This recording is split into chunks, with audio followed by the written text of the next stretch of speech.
Well, welcome to another Inside Lansing, where today's guest is always a great one to have on the show, Mayor Patty Eidam. Mayor, thanks for being here today. Thanks for having me, Neil. So I just kind of want to jump in and start talking about some of the things that you've been working on or some of the things you've been a part of. One of the things that you've been a part of recently was the most recent honor flight. Now, I know about the honor flight, but a lot of people might not. And the recent one was called Her Story. Could you talk about what the honor flight is and how you were involved? Certainly, Neil. It was a most amazing day for me. 93 female veterans from the state of Illinois flew to Washington, D.C. on October the 6th. There were 2 World War II veterans, 7 Korean female war veterans, and 84 of us from the Vietnam era. It was Chicago Honor Flight's 98th flight to Washington, D.C., and an impressive day beyond words. It's incredible. For all of us. It was called Operation Her Story because it was the first all-female flight from Illinois. Her Story was an idea of a female Air Force Master Sergeant veteran from here in Illinois, and I had the privilege of sitting behind her on the flight home. Wow. I had a very interesting conversation with her. She mentioned to me that there are 150,000 female veterans in the state of Illinois, and until the Her Story flight, about 200 had flown to Washington on an honor flight. In comparison, over 9,000 male Illinois veterans have flown to Washington, D.C. on honor flights. So it was a historic day for sure. Well, that sounds amazing. And I just want to ask, what was your day like in Washington? It was such an honor to be there, Neil. From the moment we arrived in Washington, D.C., we were treated like heroes. We were serenaded and welcomed by hundreds of police and military personnel, along with volunteers.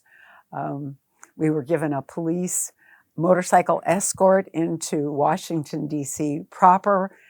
VIP treatment. The entire day. The entire day. Our first stop was at the Military Women's Memorial, which was the most moving part of the day, not only for me, but I believe for the other 92 females on this trip together. The Women's Memorial Building is an amazing place in itself. It was dedicated in 1997 and includes a pictorial and written history of women in history throughout the years of our country.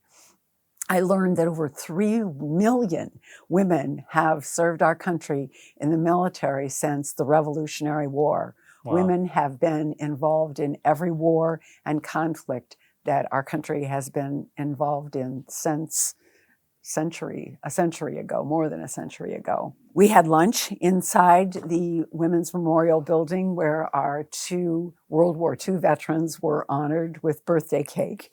That was a huge treat. And we had a group picture taken outside the memorial building in front of the huge water fountain that's there to honor all women in military. The Women's Memorial is located just outside Arlington National Cemetery, and so that was our next stop. And although I was stationed near Washington, D.C., while I was in the Army in 1967, I never had the opportunity to visit the Tomb of the Unknown Soldiers during the changing of the guard. Okay. So that was an amazing, unforgettable experience. There is absolutely no sound, with hundreds of people there, with all of us female veterans and all of our guardians. There was no sound at all during that ceremony. It's very, very moving. After that, we also visited the World War II Memorial, the Korean Memorial, and the Vietnam War Memorial. They're all extremely impressive and can be a solemn visit for anyone, I suppose, that would visit there. The most moving to me was the Vietnam Memorial. Not only was that my era, but I have a brother that served in Vietnam in the United States Marines as a combat soldier. Thankfully, he returned home safely, Neil. Well, of course, we're glad he made it home safely, and we're glad that you got that opportunity to go through there and that you got to be a part of that. One thing that people probably don't also know necessarily is that, well, they do know, is that you have to be a veteran to be on a flight, but maybe they didn't realize you are a veteran. Could you talk a little bit about your history there as a veteran, how you got started and what your journey was like? Certainly, Neil. I was a senior in high school when I enlisted in the United States Army. I was just 17 when I graduated from high school. And so my father made the decision to ask me to wait until I turned 18 to begin my enlistment. And therefore, he did not sign the papers that were necessary for a recruit under the age of 18. So arrangements were made in order not to break my mother's heart that my enlistment would begin right after Christmas, 2 weeks after my 18th birthday. Okay. And so I served from the beginning of January 1967 until late in the year in 1969. I was discharged at the rank of E5. I started my enlistment in basic training at Fort McClellan, Alabama, which is where all women went at that time for their basic training.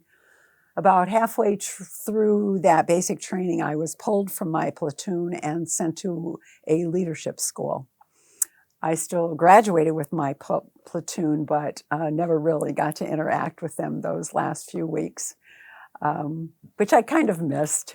From there, I was sent to Fort Holabird, Maryland, just outside Washington, D.C., to attend military intelligence school, and eventually was assigned to my permanent assignment, which was the 528th Military Intelligence Battalion in Germany, which is where I served for the rest of my enlistment. It's a very long and interesting journey, something that I think people would be interested to know about. I think it steered me where I am today, Neil. So before we move on, is there anything else that stands out for you that happened on the honor flight? I did want to tell you about something else about that day, Neil. Every veteran that is a part of an honor flight day is assigned a guardian that escorts them all day long wherever they go. My guardian, I was so privileged to be assigned the CEO of Chicago Honor Flight. She established Chicago Honor Flight in 2008. Oh, wow. And after 11 years of running the organization, recently stepped down as CEO and now just serves as a volunteer. So after spending the day with this amazing woman, I asked her what I could do to help with Honor Flight, and her answer was immediate. She said that as mayor of the Village of Lansing, Illinois, the best way that I could help would be to recruit and educate the veterans in Lansing and our surrounding communities about Honor Flight.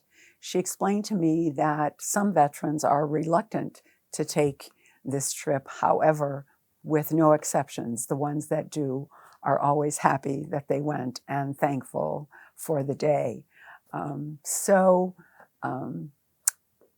I serve on the executive board of South Suburban Mayors and Managers, and hopefully through that organization, I can find outlets to help educate my fellow veterans in this area and get the word out about Honor Flight. I have already received some help in that area. For instance, Chicago Southland Convention and Visitors Bureau has already told their members about my day in Washington, and I've gotten some questions from them, inquiries from folks through that organization and its members that may have a veteran in their family that is eligible to go. All veterans in Illinois that served between 1940 and 1975 are eligible and invited to apply to fly on an honor flight. The next flights will begin in the spring of 2022, but the application process is opened all the time.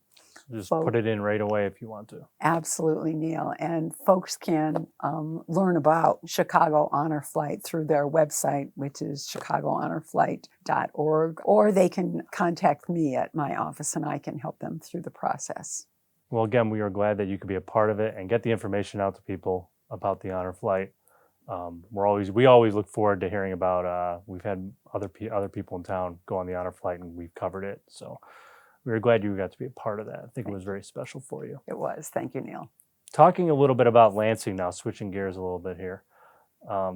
One thing that people probably don't realize is there's a lot of boards and commissions in town that residents can become involved in. What are some of those boards and commissions? You're absolutely right, Neil. The Village of Lansing has 6 active boards and commissions that are comprised mostly of Lansing residents that have a desire to be involved and serve their community in a volunteer position. Most of the members of the boards and commissions are recommended for appointment by the mayor and then put before the Lansing Board of Village Trustees for approval. To give everyone an idea, some of our boards and commissions are our Human Relations Commission, our Planning and Zoning Board of Appeals, the Enhanced 911 Commission, and we also have boards for our police and fire pension funds. Okay. Right now, there are vacancies on the Human Relations Commission and the Planning and Zoning Board, and there's also a vacancy on one of the pension boards. So I encourage folks to apply.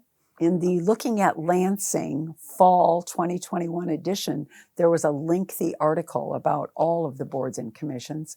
Folks might want to check that out, or they can find more information on our village website, or of course they can call my office if they have questions. And those are where they would apply. Is any of those places? Yes.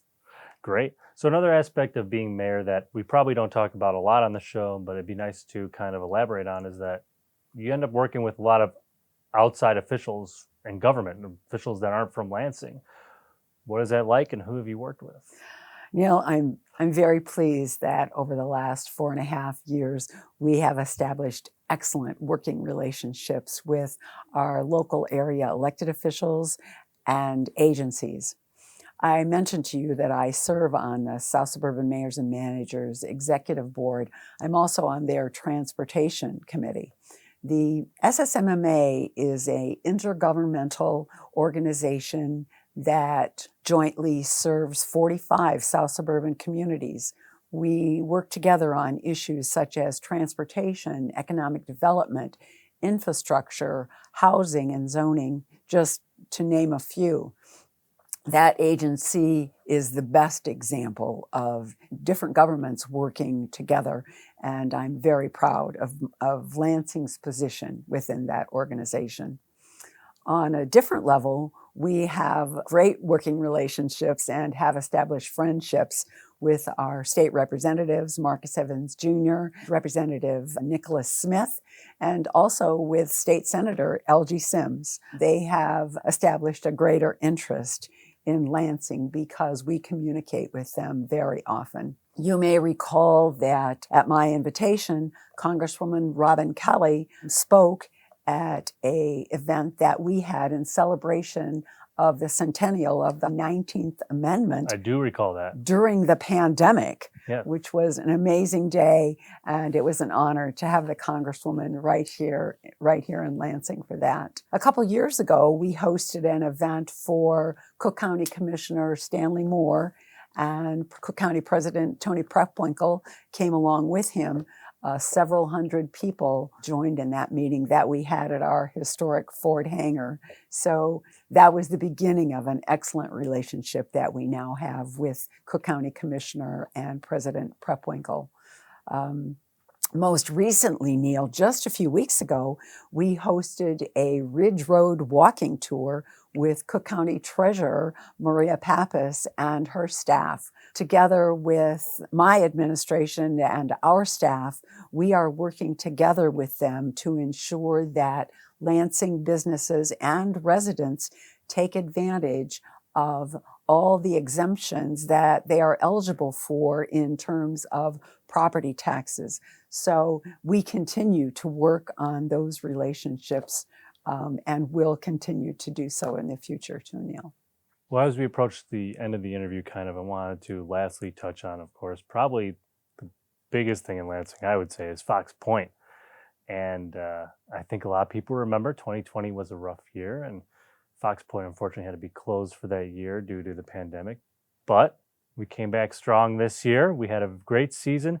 Why don't you talk a little bit about the 2021 Fox Pointe season? I was just so excited for every event that we were able to host at Fox Pointe this past season, Neil. Our Fox Pointe team did an excellent job of coming back after a year of being closed with new security, a fresh new team of Fox Pointe ambassadors, an excellent lineup of entertainment and festivals. I think there was something for everyone.